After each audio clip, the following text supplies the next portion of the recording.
Hey, what's up? This is Chosen, and in this video, I am going to be doing an in-depth coverage of the Roshard, Doom Priest, Skull Crusher, DPS, unkillable comp that is going to be a 2-key ultra capable and 1-key nightmare capable comp without changing anything, and it's able to set up on auto within 15 to 20 seconds. I'm going to walk you through exactly how to build it, how I build it, what I learned along the way building it, and the exact process of turns in order to make sure that it is functioning properly. So a lot to dive into. I'm excited for this one. Let's get into it. Alrighty, so I am finally building an unkillable comp. I've been able to get the max chest on Ultra with a 3-key team of all affinities, so I haven't really felt the necessity of building the unkillable comp myself for me personally, but I was able to go from doing a 3-key to doing a 2-key using this comp, so I'm excited that I went ahead and did it. And just a side note is, when you are embarking on building an unkillable comp, you need to go into it knowing they are finicky. They can be tough to get to work right. It's very hard to get the speeds exact. So one common tactic that a lot of people are using is farm the early stages of Faction Wars so you can get some 1 and 2 star speed glyphs. Those really come in handy when you are speed tuning an exact unkillable comp. You're going to want some of those low level glyphs. Now, I'm not saying to only do low levels of Faction Wars. I'm saying stock up 10 to 15 speed glyphs of the lower 1 and 2 star speed glyphs, because that will really help you when it comes to fine-tuning your comp and getting the speeds to line up. I also want to mention that you want to head over to deadwoodjedi.com and plug your clan boss team into this calculator. I've got videos on my channel where I bring the man himself, Deadwood Jedi, onto my channel to talk about using his tool and talk about building different teams using it. So it's one of the best resources that was ever put out for the raid community. Definitely take advantage to it. I will put a link down below to the website. You're going to want to be able to read along and plug in your team as you are going, and using this calculator will be a big help for you to get your comp working correctly. But alright, let's put that away and dive into the team itself. I've got this handy little infographic that, again, I will put down below if you want to be able to pull this up and look at it yourself. And I just wanted to get everything in one nice little spot in terms of all the relevant information for the team. Now, as you can see here, this key did 38 million against Spirit, and it took about 9 minutes to complete the fight. So we're going to be able to 2-key Ultra Nightmare in about 20 minutes total, with only about 40 seconds of total play time of us having to actively play the comp. So that is amazing. So if you've got Skull Crusher, Roshard, and Doom Priest, you can make this work. And then the Dracomorph and the Occult Brawler are flex DPS spots. Really good champions, lots of good options that can go here. Rosin, Aethar, Frozen Banshee, anybody who is either a decreased defense debuffer or a poisoner is going to slot very good in this role. And one important thing to note, you will see here on my infographic, Dracomorph is 179 and Occult Brawler is 177. You want to put the faster of the two flex DPSers. You want to put the faster one that is the decreased defense / weakened debuffer. So Dracomorph does decreased defense and weaken, so I put him at slightly faster at 179. And then Occult Brawler is just the flat poisoner, so I put him at 177 to come in after the Dracomorph, after the Draco has already decreased the defense and placed the weaken. That'll be a slight bump in damage that you want to make sure you min-max and get that sorted out properly in terms of speeds. And it's also worth noting to let you know that you can't just simply get the speeds right, because speeds and the way the turn meter works is very finicky. It's very complicated. That is, there's things that affect it down to a decimal level, like the Lore of Steel Mastery, speed sets, and the base speed, the actual in-game speed. All of this stuff can work in tandem to create decimal points that can throw you off. So there is a chance that even if you get the speeds to be in-game perfect, the rotation will still mess up, and that's why it's so important to plug it in to the Deadwood Jedi calculator, because it's going to go ahead and take all of that into consideration and show you what's going to actually happen without you even having to test a key. It will lay it out for you. So just take note, if you're getting the speeds perfect and you're still messing up, that you may be experiencing issues because of Lore of Steel or speed sets and stuff like that. So make sure you are calculating things down to the decimal. Which, don't worry, you don't have to do it manually. That calculator will do it for you within a matter of seconds and will be a massive help to you. And then if you direct your attention to the bottom left, you will see here, I've got 3 different spots that are highlighted in red. I've got Skull Crusher's HP, Skull Crusher's accuracy, and Roshard's accuracy. Now, these are highlighted because we want Skull Crusher to have the lowest HP of the team. That's going to make him the stun bunny or the stun target of the clan boss, and that's very imperative to get this to function properly, because Skull Crusher is going to place the unkillable right before the clan boss stuns. He's going to soak up that stun because he is in the leader spot and has the lowest HP, and then that's what enables the comp to keep rolling with Skull Crusher tanking that stun when he has his unkillable buff live. And then we want Skull Crusher to have as little accuracy as possible. This is actually amazing. He has 0 accuracy on his gear. The 60 accuracy is only from my Great Hall, and that's perfect. That's what you want, because you don't want his heal reduction debuff to be taking up a spot on the available debuff slots of the clan boss. You can only place a maximum of 10 debuffs.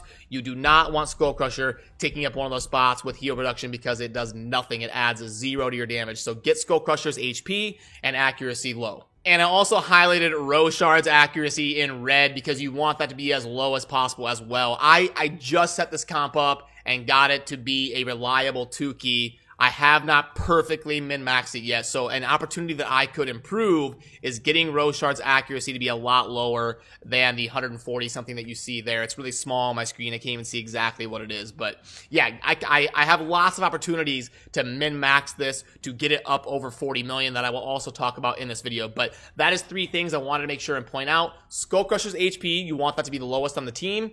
You also want Skull Crusher and Roshard to have as low of accuracy as possible. And then if you direct your attention up a little bit to the gear slots, we'll have a quick discussion about that. Now, in this comp, remember, you can't die, but you can't just go full out 0 HP toughness, because you do have to survive the first few turns, which is pretty easy as long as you have everybody over 30,000 HP. You can see here the lowest HP is my Skull Crusher, which is still 30 something. You'll be fine in that case, and you should be able to survive. Now, one thing I did find when I was testing is if I use too many magic champions, like I tried using Frozen Banshee instead of Occult Brawler, and that brought me up to 3 magic champions. Then when I was fighting the Force boss is slaughtering those 3 magic champions because the clan boss is strong against all 3 of them.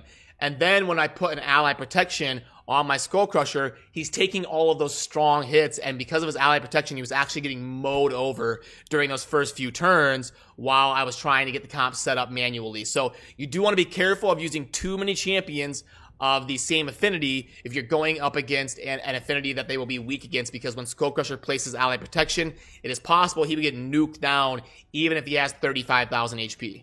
But once I swapped in Occult Brawler, who is somebody who will take a weak hit instead of a strong hit against the Force boss, it was not a problem anymore and everything ran smoothly. But it was one thing that came up while I was building this and testing it out. And then you will see here that there's a lot of opportunities to get really min-max on your gear. You're going to want things like crit rate set, cruel set, anything that's going to help you crank out the DPS, because you're going to be unkillable. So as long as you can get to a point where it's rotating, you get up to that 0.7, 8, 9, you're going to want to be squeezing in as much crit rate and crit damage as possible. That's why on the left side, I listed the average crit rate and crit damage of my champions. I would like to get them all to 100% and get that average crit rate to 100, and then get that crit damage up to about 190 or 200. And then I think that alone will push me over the 40 million threshold and make it just that much more reliable. But I want to put this away for a second and talk about a point I want to make about the gear really quick here on my Occult Brawlers. So you might wonder, why is the weapon left at level 15?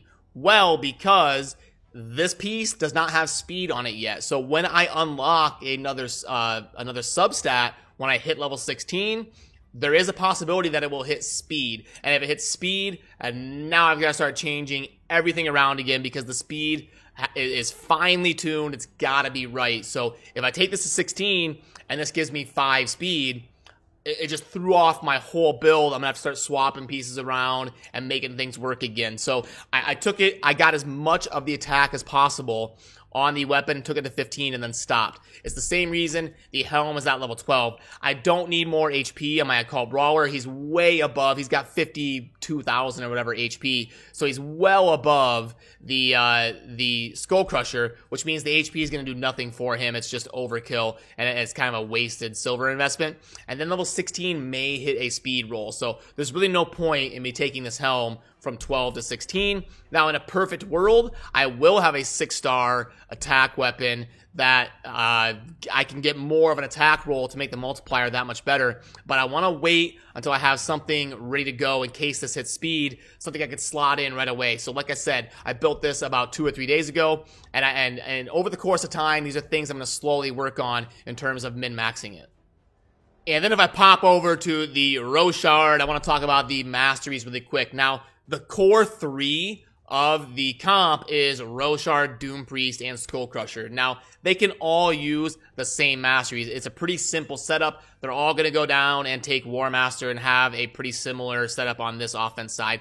On the defense side, it's not really that impactful. You can just go something like this. Now, the main things, you cannot do anything on your masteries that is turn meter manipulation, turn manipulation, anything like that. So any of the cycles, like Cycle of Violence or Cycle of Revenge, things that manipulate turn meter and turn and all that, stay away from that stuff. This is a very finely tuned rotation, and you want to keep it as such. So if you do a setup like this, you'll be just fine. You want to make sure and get War Master or Giant Slayer. If you're using someone like a Rosin, someone with a 3-hit A1, you'll go Giant Slayer. But if it's going to be, in terms of the core 3, Roshard, Skull Crusher, and Doom Priest, they can all use this setup, get the War Master, and avoid these Cycle Masteries, and you should be good. And then if I pop over to my Drekimorph, I'll show you the masteries here. And now remember, you can go down the support tree for your DPSers because they're probably going to need accuracy if they're placing HP burn, poison sensitivity, decreased defense, weaken, all that sort of stuff. You're probably going to want to go down the support tree to scoop up that extra accuracy. But remember, you cannot get these cycle abilities or anything that manipulates turn meter, like, you know, these things here, 30% chance to increase turn meter when a debuff expires. You don't want any of that stuff. But if you go a setup like this, you'll be safe. But like I said, also be careful with Lore of Steel. This can throw you off if you are using speed sets. So if you're going to go Lore of Steel, that can help you squeeze in a little bit of speed. But you're going to want to plug that into the calculator, and you're going to want to go under the Lore of Steel tab and click yes, so that the Debo Jedi calculator can lay it out properly for you, and you can see if the rotation is working in order. So some people say that you should avoid Lore of Steel altogether because it's not worth the hassle of possibly throwing you off if you end up using gear sets. But Lore of Steel can be handy because if you put on a set like crit damage or something like I do with my Draco, now the Lore of Steel benefits that crit damage set. So you can get some utility out of Lore of Steel. Just be really careful about it if you're using speed sets. And then in terms of books for the core 3, the Roshard, the Skull Crusher, and the Doom Priest. Now, I guess I'll go in order. So for Roshard, it is not going to be an option. It's not going to be negotiable. You have to have Zone of Protection booked. You've got to get those 2 cooldown points, or it just flat out will not work. You don't need to worry about the other stuff. You don't need to worry about the A1 and the A2. If you really want to get fancy, if you really want to invest in it, if you are a high spender or you somehow are lucky enough to have the legendary books available to you, I did not, but you can go ahead and book for the extra damage. It will help you be a little bit more consistent in terms of getting to that 2-key threshold and making your 3-key that much more reliable if you're on more of an entry level for this build. But yeah, the main point is get Zone of Protection booked on your Roshard. And then, if we go over the Skull Crusher and Doom Priest, we'll start with Doom Priest. You don't really need any books on the Doom Priest. She will do just fine in this comp.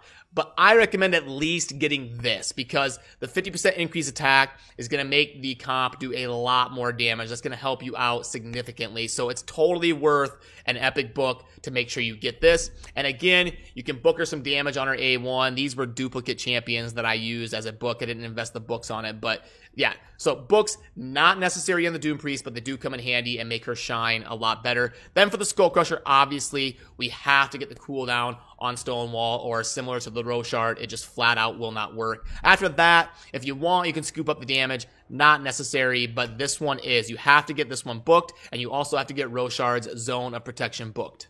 And then for your DPSers, that's going to come up to you for who you use. Again, you don't have to use books. They are kind of a flex thing, and the rotation of their turns is not super significant in terms of the comp maintaining the unkillable. But your DPSers are really going to shine the more books they get, and especially your decreased defense or weakened debuffer, you're going to want that ability booked. So like Rosin's ability that places it, Draco's ability that places the decreased defense in the weekend, you want to at least book those to keep that up as often as possible, because that is a massive source of team-wide damage. And now I'm going to show you how the comp functions and how to get it set up to be rotating properly. I'm going to walk you through it super slow, step by step. You watch this, you've got it built right, and you want to see how to get it going. This is going to show you. So I'm going to start this video that I have of my run, and then I'm going to pull up a little spot there of the rotation and exactly what happens, and I will walk you through this step by step. So, okay, that is the team. We got our Skull Crusher, Roshard, Doom Priest, and then our 2 flex DPSers, and we are going to fire up the fight. Boom. And here we go. So when the fight starts, Roshard is going to be the first one. You can see there on the top left. You can follow along. Roshard, do his A3. He will do it on auto. That's why I put it in parentheses. You can hit auto. Sometimes when I'm doing this stuff, I like to tick and untick auto instead of clicking on the boss. I've just got it right here. Or on the keyboard, the Plarium Play client, you can hit T. I just hit TT and they take their turn. So Roshard will do it on auto, but you want to make sure you do the A3 right there to lead it off. Then the clan boss will do the AoE. Then Doom Priest is going to heal when her turn starts, but when she takes her turn, you can go ahead and auto her. Boom, auto, and then we go to our DPS 1. You can go ahead and auto, or you can go ahead and min-max it and do an ability yourself. That's fine. It's a DPS flex spot. Then we've got the Occult Brawler, or your DPS 2. You can go ahead and auto it. That's fine. Then this, I put in gold because this is very important. This is the hiccup. You've got to make Skull Crusher use his A1 here. You cannot click auto, or it's going to be do not pass go, game over, GG, reset your key. So here we go. I'm going to go ahead and select Skull Crusher's A1, and then I'm going to run up and do that manually. Now you'll see it goes to Roshard. Now you're probably going to want to do the A1, but you can go ahead and auto it, and it'll be fine. That's not going to mess up anything. Alright, so then we've got the clan boss does the second AoE, and Doom Priest is going to be the first one to go. There you see the heal. You can go ahead and auto Doom Priest. Then our DPS 1, you can go ahead and auto. Now we come to Roshard. You can auto again. And then this is going to be a DPS 2 auto. I don't know why I paused here, but there you go. Okay. And then Skull Crusher. So I put in parentheses because he should use his A2 on auto here, but it's very important that he does his A2 right here. You can see up top when the 2 AoE abilities are on 3 turns and 2 turns respectively. You can see here the only ability available for the clan boss is the stun. The soldier that's kind of holding their head there, that means the stun is coming. That's the only ability for the clan boss that is not grayed out. The other ones are passives. So we know the stun is coming. We want our Skull Crusher to go ahead and use the Stonewall ability that's going to make him unkillable. Right here, we're going to use the Skull Crusher A2, but he will do it on auto. And then here comes the stun, and boom, it is tanked. You can see here the stun happens when our Skull Crusher is unkillable. And now I put that you can go ahead and leave it on auto. You are set, and now it will function perfectly fine as long as you've got it built properly, built like I showed you in this video, and you plugged everything into Deadwood Jedi Calculator, you followed along, everything's working. Now, it is finicky. It's probably going to take you a little bit of time to get it right. Don't be super depressed if it's not working right away. It took me a few hours of playing around with stuff and plugging stuff in and getting the speeds to match up. I had to spend a decent amount of silver and all of that stuff. It's not just a plug and play 5 seconds of setup. It is going to take a little bit of effort, but once you get it up and rolling, it is super worth it because you're 2-keying Ultra Nightmare, and you just go ahead and let it ride, and you get your max level chest every day for free, not having to spend any gems on keys or anything like that. It just takes two keys, maybe 3 if your gear is not excellent, but you should be ready to rock, and it will work smoothly all the way up to turn 50. I will show you what the damage looks like again. And boom, you can see here the 38 million at the end of the fight. that video is from this fight that I just fast forwarded to the end and took a screenshot here and did the infographic. So you can see the crazy DPS that Draco and Occult Brawler put out, and then the core 3 of the comp: Skullcrusher, Roshard, and Doom Priest, and everything there. And again, I will put a link to that infographic down below so you can access that whenever you want. And I will also link to a Reddit post that goes over the comp as well, so you can go ahead and read their text version online. I did not come up with this comp. I'm not the first person to build this comp. I just finally did it myself, and I wanted to get some content out there for you guys in case any of you have some champions that you want to go ahead and give this a try. As long as you've got those core 3, Skullcrusher, Roshard, and Doom Priest, this is an unkillable option for you. So that's going to do it for this video. As always, thank you for watching. Have a good rest of your day. Peace.